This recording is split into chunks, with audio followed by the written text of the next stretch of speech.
Hey, I'm Nick Williams, and I'm here with Andrei Minkov, a international. What is your title, Andrei? Introduce yourself. Well, I call myself the founder of Trademark Factory, right? So Okay. we can go with lawyer, attorney, trademark agent. All of that is great, but really the way I see it is we specialize in trademarks, but what we really do is we help business owners secure the legacy of their brands. That's what we do.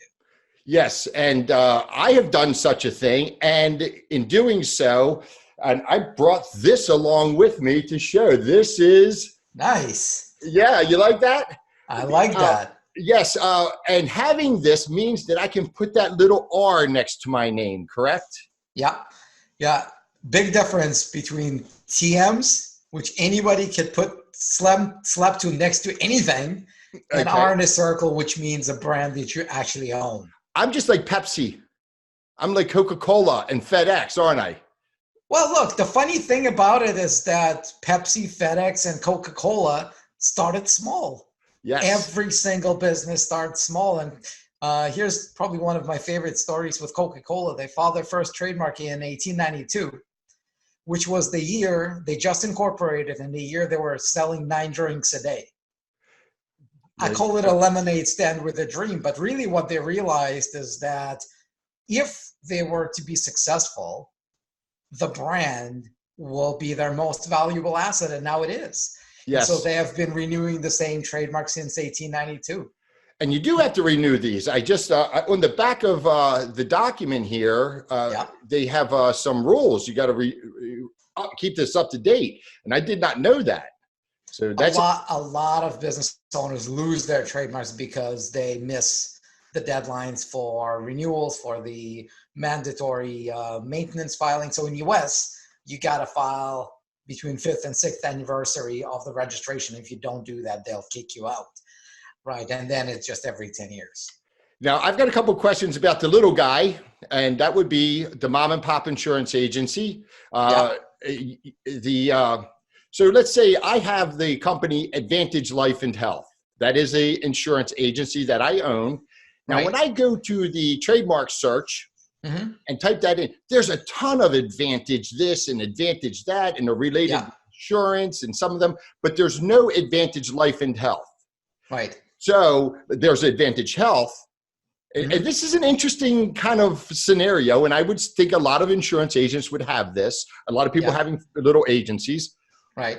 Tell me about that. What do you think my strength is there, or my ability to get that, end up at that registered trademark? Okay. Few things. First of all, don't do your own trademark searches Sure. ever. Okay. Gotcha. Because It's here's the thing. confusing. It's confusing. It's confusing unless you've got a lot of experience doing with trademarks. You probably don't know what you're searching for, and you don't know how to interpret results. So probably the conclusions you're going to reach are going to be incorrect. Which Right? is why I didn't do it myself when I got the Medicare Millionaire. Good for you. Yes. Right. Because I mean, there are a bunch of third-party websites that all they want to do is they're going to check for identical matches, and if there aren't any, they're going to say, "Well, good, pay us a few $100, we're going to file it for you." Right? That's their model. But Or that, you can go go ahead. to the government's website, and then you're going to get hundreds and thousands of hits, and you won't know what to look for. So And that's it's confusing. yeah. Absolutely. So Now, the first thing, don't do it yourself. yes, and you have a system for that, and I'm going to get to that. But first, I want to ask a couple more questions. Yeah. How about the guy that has, like, my last name is Williams. There's hundreds of millions of us out there. Yeah. But if I had the Williams Insurance Agency, that would be. Can Maybe. that be protected? That's tough. Unless somebody else trademarked it, then yes. Right. So the cool thing with trademarks and the cool thing with brands, it's never about coming up with an amazing brand. It's always about coming up with unique brand that becomes great over time. Right. Because if you look at top 100 most valuable brands, they're not necessarily the most creative brands out there. Coca-Cola, FedEx, General Electric, Microsoft, all Apple, like Mhm. Apple, really, seriously, what could be less Likely. less creative than that. Yes. Right? But because they were unique in their industry for their products and services, because of that uniqueness, they were able to turn that into a multi-billion-dollar brand. Mm-hmm. So if there are other Williamses in the insurance industry, then you will have a problem with that. If they had trademarked it before. If not, it's okay. But really what you want to go for is the uniqueness of the brand, and then you make a business around that, like what you did with Medicare Millionaire. That's a brilliant way to approach it, right? Because we always say there's three components that make a valuable brand. One, it needs to be unique. Two, it needs to be memorable. Memorable for other people, not just for yourself, right? So if you've got some great story about the brand that nobody cares about, it's not a good brand. But if it's something that speaks to them, that's a great brand. And again, Medicare Millionaire, you immediately have an idea. Is it something for me or is it not? Right? And it needs to be well protected. Yes. Which is what trademarks do. So if you got all these three components, you're well on track to building this into a brand that matters. Yes, and there's a sense of ownership when you get this document that means something, that it's significant. It says, hey, I do have substance here. I have something substantial. It's an ownership versus an idea.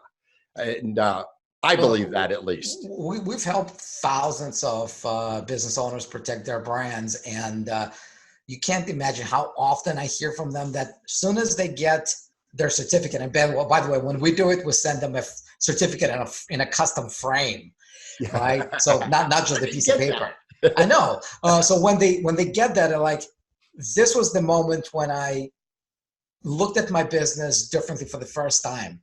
Right, it stopped being a hobby. I realized I'm actually running a business. And I actually have a story about that for myself. So at the back, you see a bunch of our own trademarks. Yes. And for years, I had them in somewhere stacked away in my filing cabinets. And after sending all of those trademark registration certificates and hearing all those great stories from our own clients, I'm like, why don't I have my own trademarks on my wall? And when I put them there, it was a very profound moment for me, because once you're backed by something like this, you treat yourself differently. Yes, I believe that's true. Differently. And I want to add that Trademark Factory is a good, catchy name as well. And maybe there's somebody out there can create the insurance factory. Yeah. Maybe.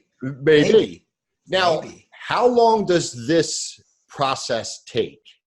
US is average 14 months. 14 months. Some of them are shorter when everything goes through really smoothly with no issues. Some of them take longer, but I would say the average is about 14 months.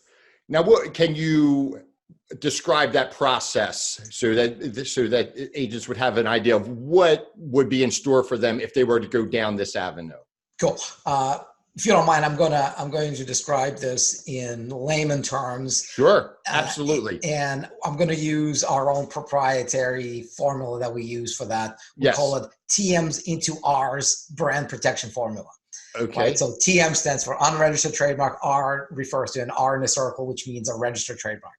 So there's 6 steps. The first step is to figure out what it is that you want to protect.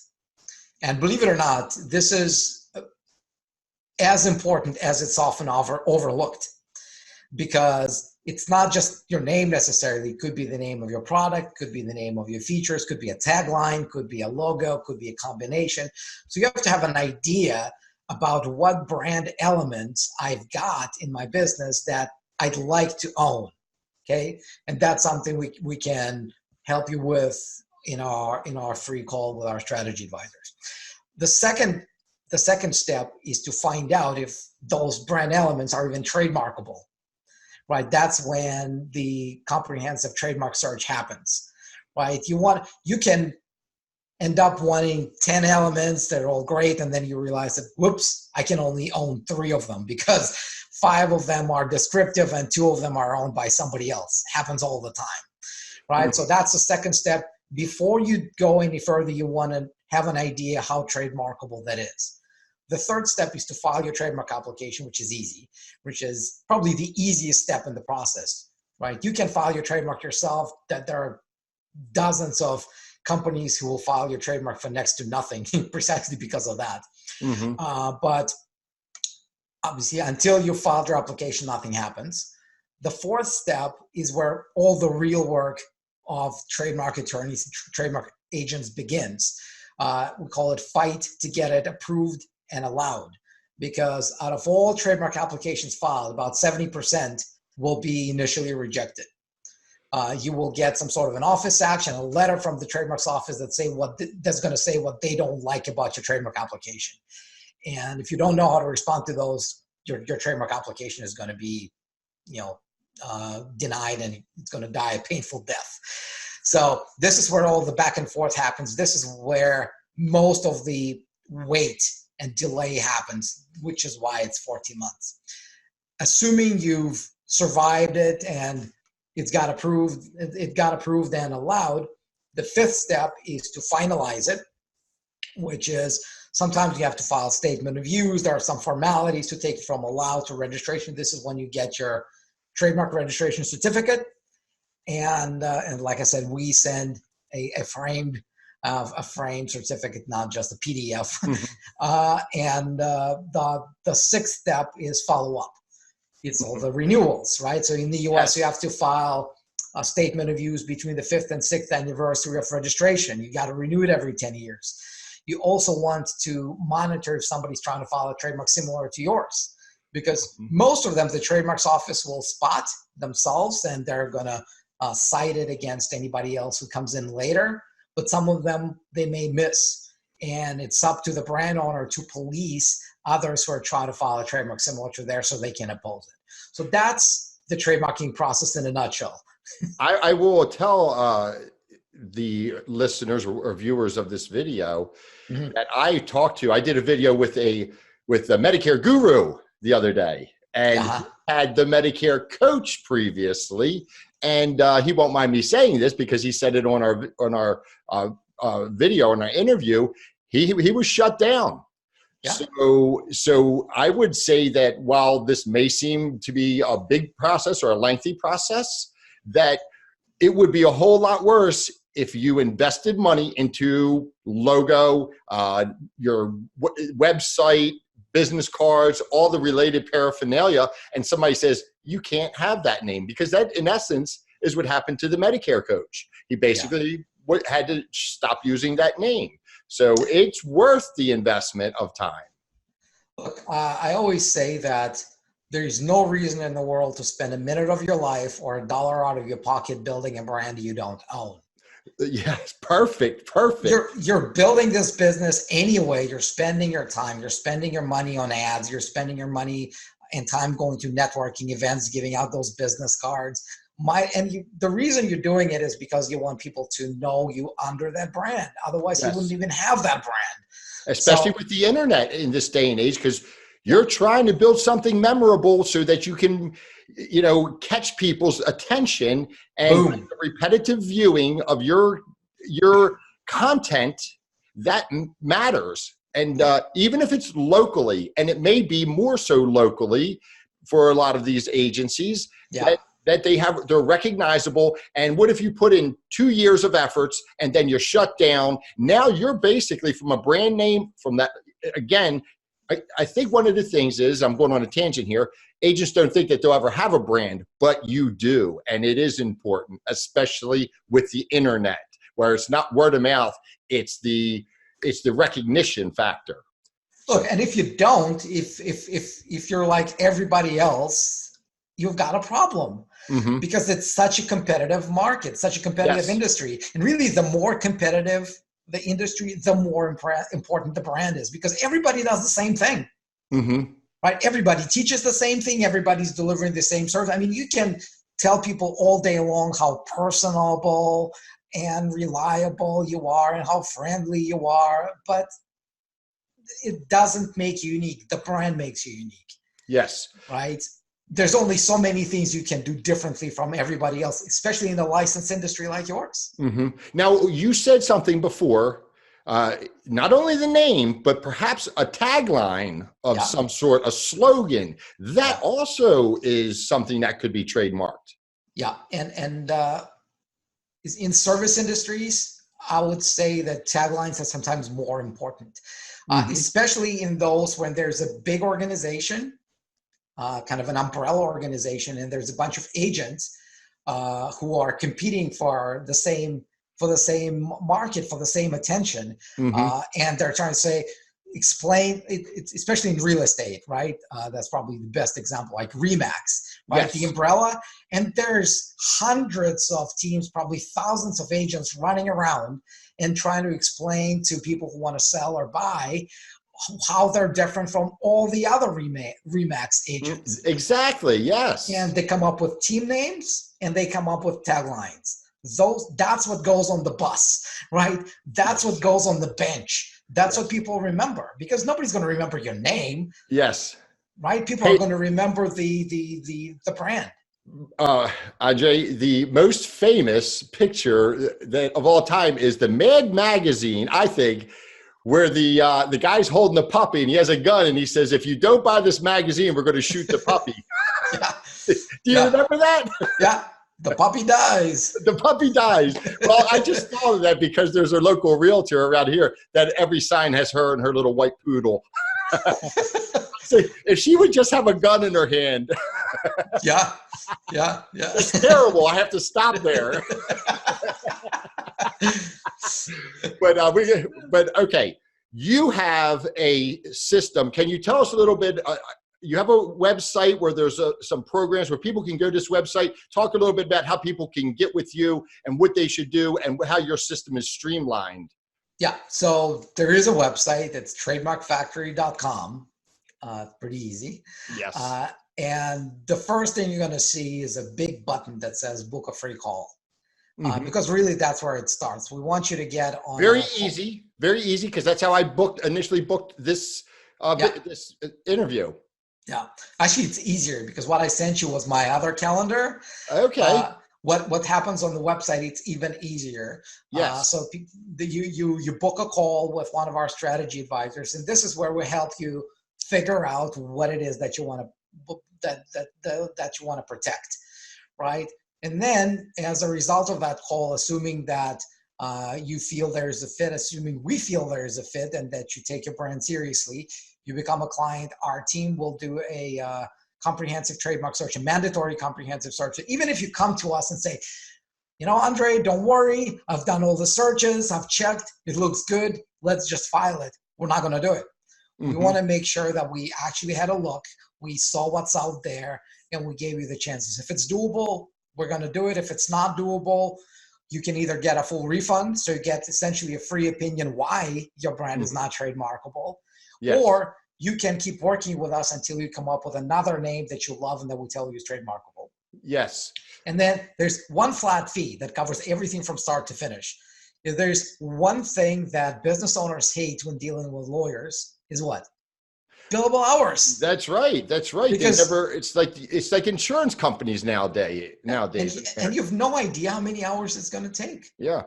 And let me tell you, I have no idea how many hours it's going to take, because it's the process with the government. So what we do is we take the risk that we can be spending hundreds of hours on your file, but you're paying just one flat fee.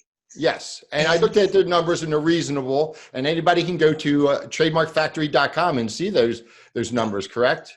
Yeah. I mean, look, we're not trying to be the cheapest ones out there. If you really think you're going to get decent legal help of somebody who's specializing in trademarks and spend 20, 50, 70 hours on your case for $69, you're delusional. Exactly. They're going to send you a few forms in the mail. I'd say, good luck.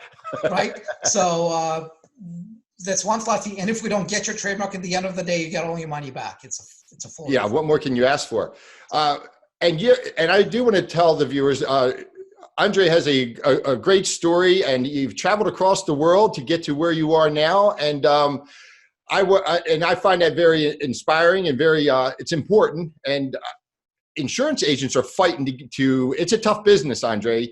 And having said that, I wanted to ask you, because basically we're all doing the same thing. We're fighting to be successful, right? And so the question to you is, what do you attribute your success to? Tell us, and we're gonna wrap it up kind of sort of on this note. Tell these people how to get the best foot forward at the best opportunity for success. Well, there's a few things, but before I get there,